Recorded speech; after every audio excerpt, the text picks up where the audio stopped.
As the Roman Empire began to fade from the British Isles, the area of modern-day England started to see a wave of migration from Anglo-Saxon Germanic tribes. According to some historians, after the Romans left, the native Britons came under attack from the nearby Picts and Scots, and subsequently welcomed some of these Anglo-Saxons in hopes that they would push out the other invaders.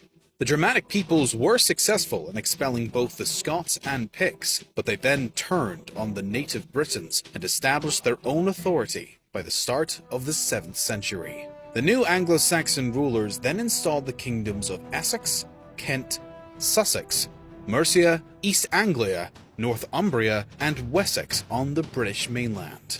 There are minimal records of what happened over the next few centuries throughout these kingdoms, but we do know that it wouldn't be long before the Anglo-Saxons would face invaders of their own. In 793, a Viking army landed at the Lindisfarne monastery and raided the sacred building. Their violence and disrespect stunned the Anglo-Saxons, who were unprepared for what these Vikings had in store.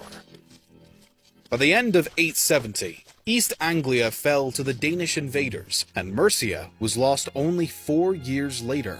As the Vikings seized Northumbria next in 875, Wessex was the only remaining major kingdom under Anglo-Saxon authority. When the current king of Wessex, Ethelred, died, his younger brother Alfred was left to protect his kingdom's independence. At first, he did so by paying off the Viking aggressors, until he was eventually prepared to lead an army against them. This culminated in the Battle of Edington, which left the Danes utterly routed and ended their attempts to capture Wessex. A power vacuum in Mercia around the same time resulted in King Alfred also